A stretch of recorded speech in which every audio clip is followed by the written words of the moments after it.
at saka red.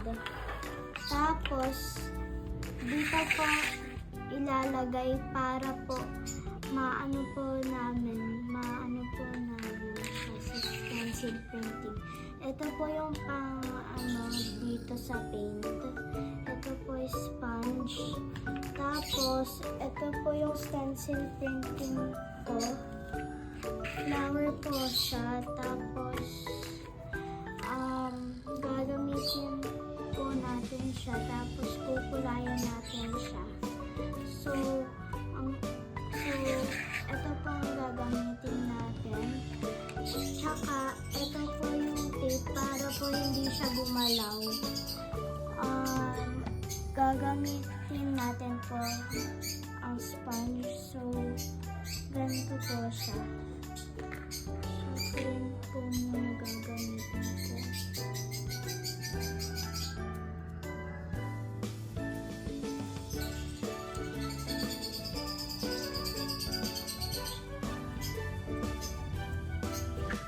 So, turn na tayo sa green. Pink naman gagamitin natin, guys.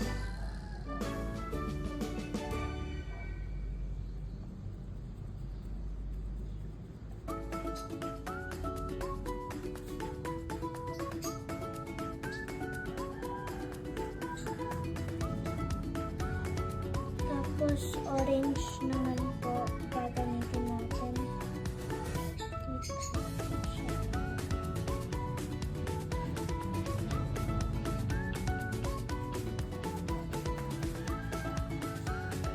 Tapos, red naman.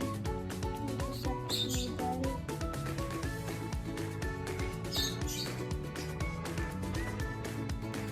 Tapos, last one ay purple.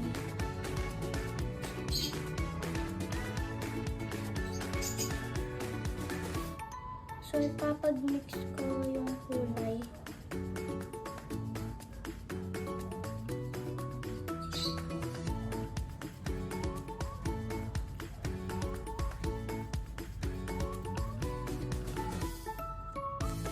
Tapos naman ay itong mga petals. So, ito pong sponge gagamitin ko.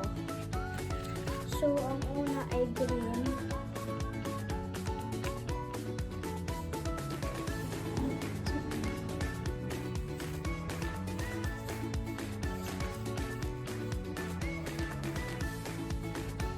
Ito po siya.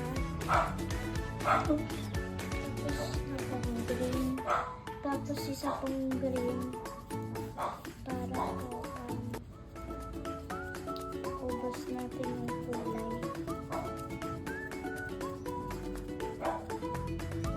Tapos orange naman.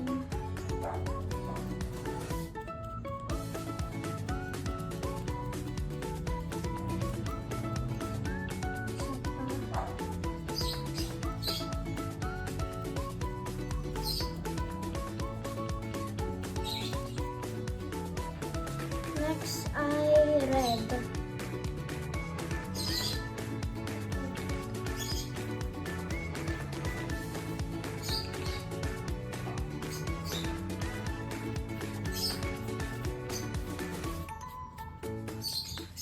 Isa pang red.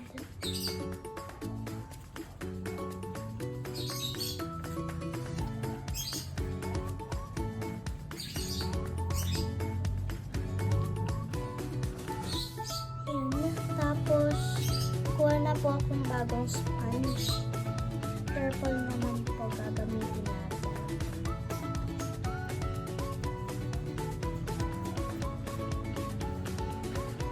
So, pag wala na po, kukuha na po ulit ako.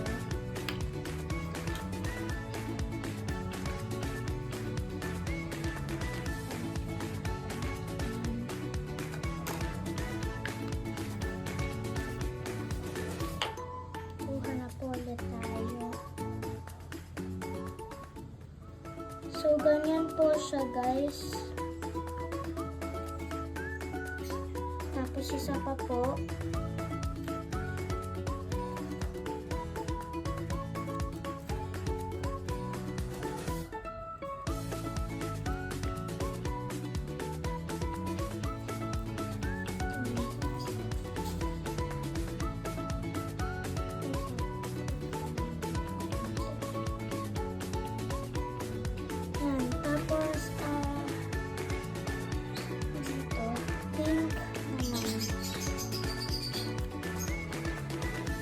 Tapos uulitin po natin ang kulay.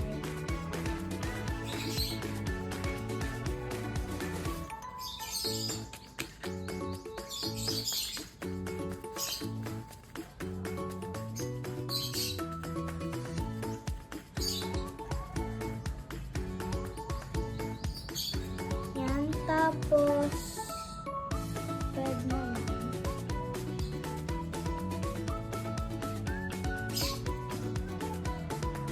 Tapos green.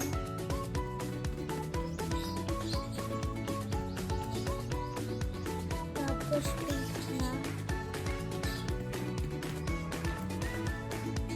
Tsaka orange.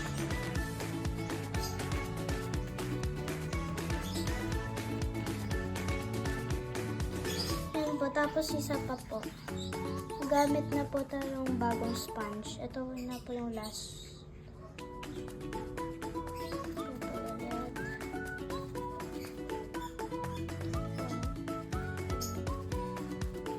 Paubos na po guys yung purple.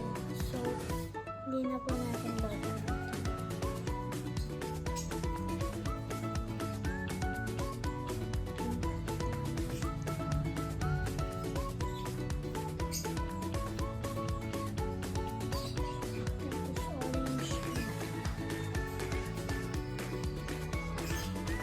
Yan po siya guys. So, ipapaano na po natin. Yan. Ganyan po siya guys. Tapos ito siya. Yan. Yan siya. Ito po yung tape po. Bye-bye.